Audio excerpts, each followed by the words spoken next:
Assalamualaikum warahmatullahi wabarakatuh. We are from group 1. Will be presentation about knowledge into action part 2. Member of group namely Riska Amanda, Siti Lestiana, Tubagus, Fikih, Ariansyah. The first material will be presented by me. Potential problem in culture communication, all created by man, is a part of the culture. Culture is considered by the modern science as a universal, common, and at the same time specific to a particular society, nation, organization, or group orientation system, which leads to perception, thinking, evaluation, and action of people within the society. Culture performs the mentioned function is the process of communication. It is communication itself because the participants of communication are always bearers of a particular culture. Krum and Fick note the following signs of this phenomenon. 1. There are cultures which differ from each other. 2. Communication and culture are closely related. 3. Elements of culture are reflected in communication. 4. Similar cultures facilitate communication, but different ones make it difficult. 5. Belonging to particular culture suggests specificity of communication. The next, seeking similarities in any one-to-one interaction. Appealing to diversity is important. In other words, when speaking to just one other person, you try to meet of that person's communication needs. All forms of public expression are meant for the message is targeted to the common elements with the group. Since these elements are internal, patterns are invisible, the approach can only be general or similar. The next, uncertainty reduction. The earlier example concerning Rome match demonstrates two ways we able uncertainty reduction that were indicated by Berger and Calabrese. Proactive or predictive, the ability to generate prediction before an interaction, or active or explanatory, the ability to generate explanation during or afterwards. Testing the new friends to find out why he or she didn't call you last night is an effort to reduce your uncertainty to understand what happened.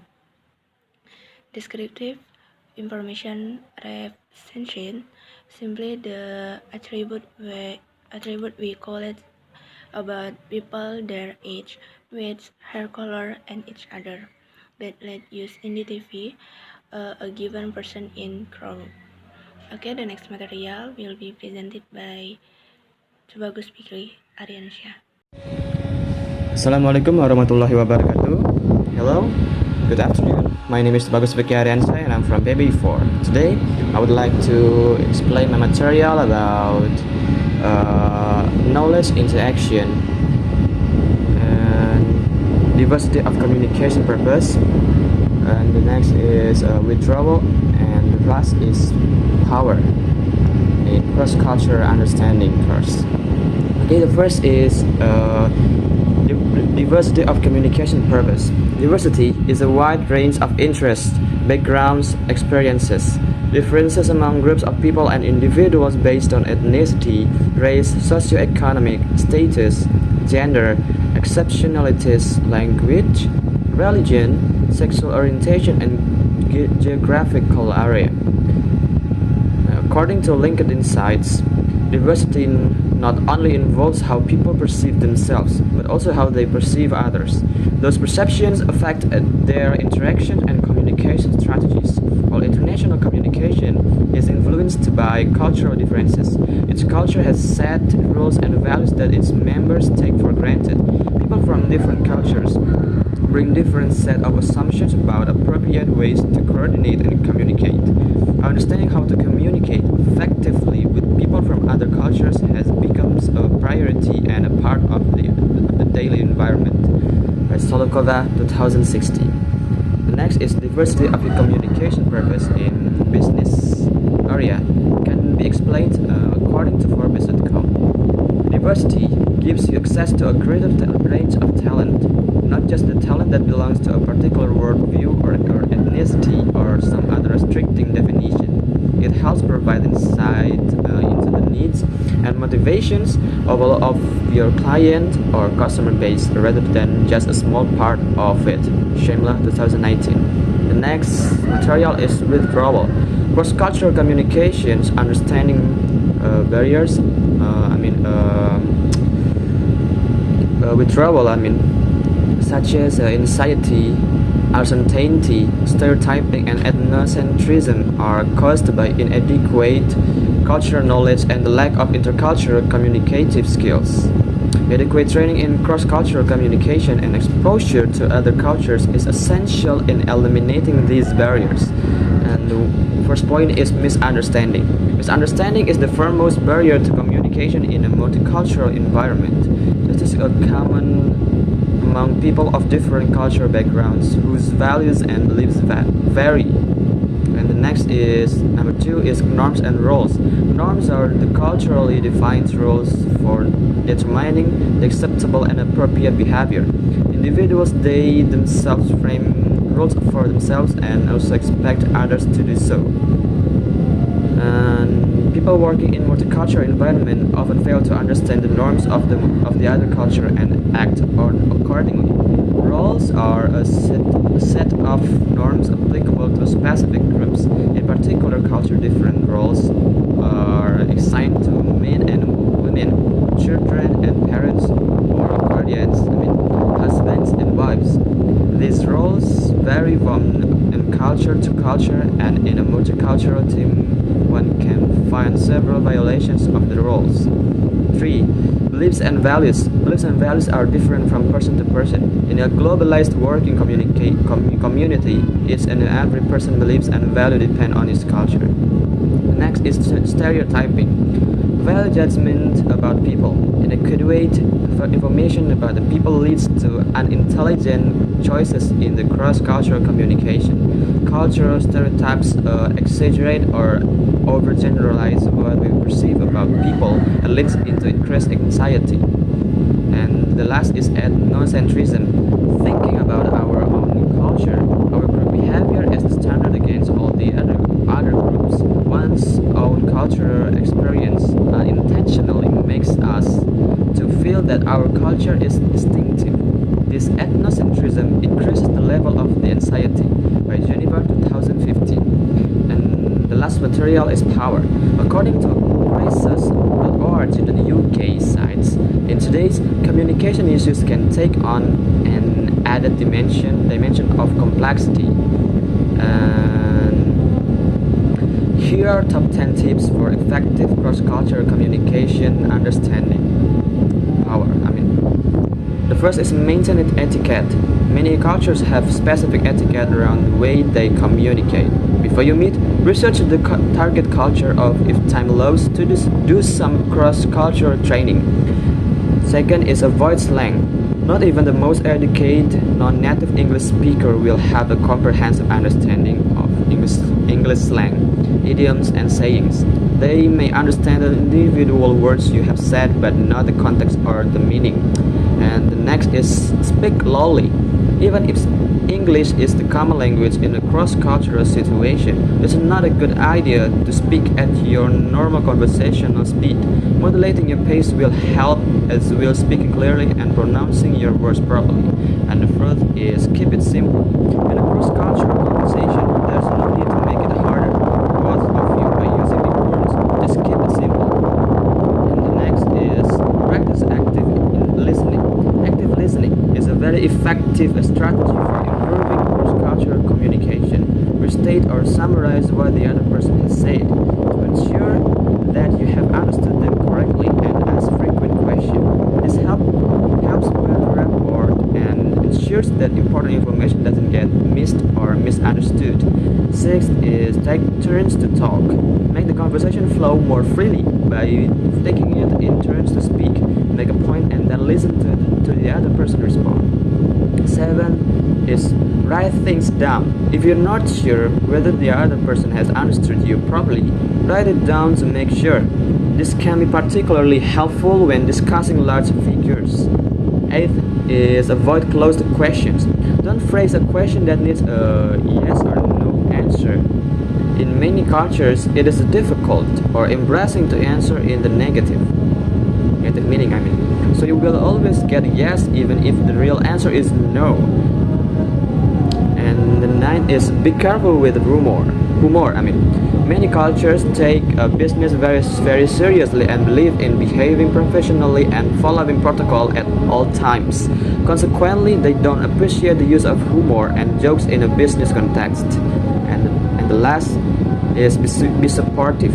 Effective cross-cultural communication is about all parties feeling comfortable. In any conversation with a non-native English speaker, treat them with respect. Do your best to communicate clearly and give them encouragement when they respond. This will help build their confidence and trust in you. And that is all of my material. Thank you. Back to the moderator. Siti Lestiana, and I will continue the material about culture shock and ethnocentrism. The first is culture shock. Culture shock is the feeling of disorientation experienced by someone when they are suddenly subjected to unfamiliar culture and way of life. It can be caused by a range of things, both big and small, such as unfamiliar greetings and hand gestures, strange food, difficult language barriers, getting lost in a new city, or making a cultural faux pas because you didn't know the local custom. This unfamiliarity can lead to symptoms such as confusion, anxiety, frustration, loneliness, and homesickness. It can even lead to physical symptoms such as insomnia as a result of time zone changes or colds and stomach bugs due to unfamiliar foods and bacteria.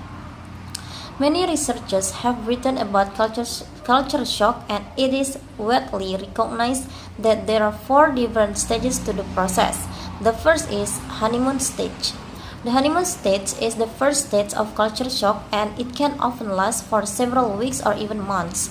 This is the euphoric phase when you are fascinated by all the existing and different aspects of your new life, from the sights and smells to the pace of life and cultural habits. Second, negotiation stage.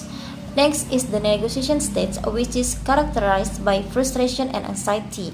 This usually hits around the 3-month mark, although it can be earlier for some individuals. As the excitement gradually disappears, you are continually faced with difficulties or uncomfortable situations that may often or make you feel disconnected. 3. Adjustment stage. Thankfully, this phase will come to an end as you begin to move into the adjustment phase, usually at around 6 to 12 months. This is the stage where life gradually starts to get better and routine sets in. You begin to get your bearings and become more familiar with the local way of life, food, and customs. By this point, you may have made a few friends or learned some of the languages, helping you to adjust and better understand the local culture. 4. Adaptation stage. Finally, you reach the adaptation stage, sometimes known as the bicultural stage. You now feel comfortable in your new country and better integrated. You have successfully adapted to your new way of life. You no longer feel isolated and lonely and are used to your new daily activities and friends. While you may never get back to the heightened euphoria you felt during the honeymoon stage, you've now gained a strong sense of belonging and finally feel at home in your new environment. Next material is about ethnocentrism. Ethnocentrism is the tendency to look at the world primarily from the perspective of one's own culture. part of ethnocentrism is the belief that one's own race, ethnic, or cultural group is the most important, or that some or all aspect of its culture and superior to those of other groups. Some people will simply call it cultural ignorance. Ethnocentrism often leads to incorrect assumptions about others' behavior based on your own norms, values, and beliefs. In extreme cases, a group of individuals may see another culture as wrong or immoral, and because of this may try to convert, sometimes forcibly, the group to their own ways of living. War and genocide could be the devastating result if a group is unwilling to change their ways of living or cultural practices. Okay, that's all about my material, and thank you.